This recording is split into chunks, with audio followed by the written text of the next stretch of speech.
मेरा राज्य जल रहा है, कृपया मदद करें। ये ट्वीट किया है भारतीय महिला मुक्केबाज मैरी कॉम ने, जो कि मणिपुर राज्य की मूल निवासी है। तो आखिर मणिपुर क्यों जल रहा है और मणिपुर में इस हिंसा की प्रमुख वजह क्या है जिस कारण इतने सारे घरों व गाड़ियों को आग लगा दी गई? आइए जानते हैं इस पूरे वीडियो में। दोस्तों, मणिपुर में मुख्यतः 3 कम्युनिटीज निवास करती है। पहली मैतेई कम्युनिटी, जो कि एक गैर आदिवासी लोगों की कम्युनिटी है और पूरे मणिपुर में इनकी जनसंख्या 60 to 65% है। और दूसरी व तीसरी कम्युनिटी है कुकी व नागा, जो कि एक आदिवासी लोगों की कम्युनिटी है, जिनकी जनसंख्या मणिपुर राज्य में 35 से 40% के आसपास है। मणिपुर में जो दंगे व आगजनी हुई है वो मेनली 2 कम्युनिटीज के मध्य में हुई है।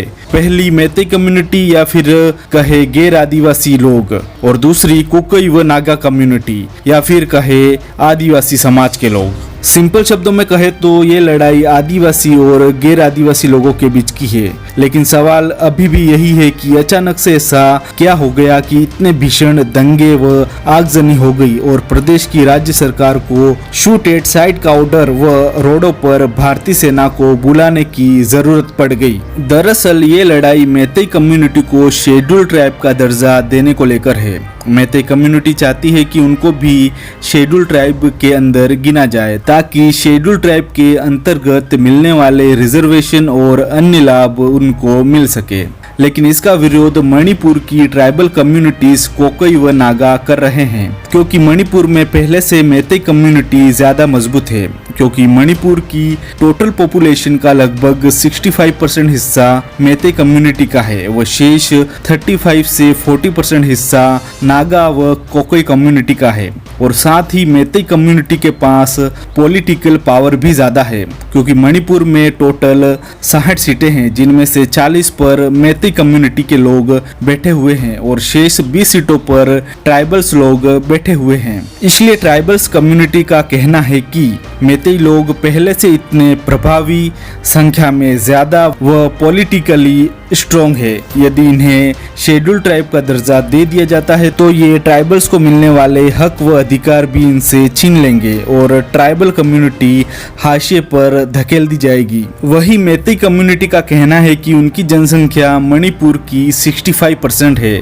लेकिन उनके रहने के लिए भूभाग सिर्फ 10% ही है। दरअसल साथियों, मणिपुर का भूभाग कुछ ऐसा है कि उसमें 90% पहाड़ी एरिया है और 10% समतल भूभाग है। मैतेई लोग सिर्फ 10% भूभाग पर ही सीमित रह गए हैं, बाकी 90% पहाड़ी भाग पर ट्राइबल्स रहते हैं। मैतेई लोग बिना एसटी का दर्जा पाए इन पहाड़ी भूभाग को ना तो कानूनी तौर पर खरीद सकते हैं और ना ही उस पर रह सकते हैं। इसलिए वे चाहते हैं कि उन्हें भी शेड्यूल ट्राइब का दर्जा मिले।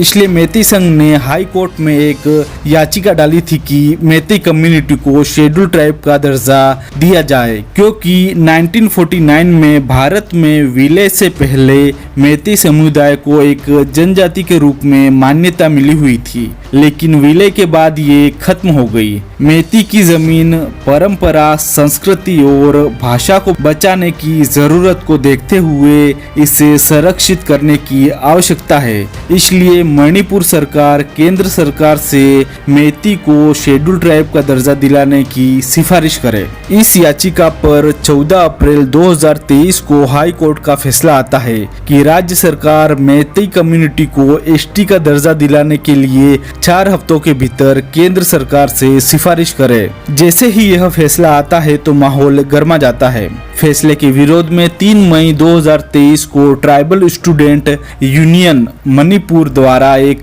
रैली का आयोजन किया जाता है। आयोजन मणिपुर के चुराचंदपुर जिले में होता है। रैली में आदिवासी व गैर आदिवासियों में हिंसक झड़प होती है और बाद में ये एक उग्र रूप धारण कर लेती है। हिंसा में अब तक 54 लोग मारे जा चुके हैं और सैकड़ों लोग पलायन कर चुके हैं। आपका इस पूरे मुद्दे पर क्या कहना है, हमें कमेंट सेक्शन में जरूर बताइएगा। मिलते हैं अगले वीडियो में।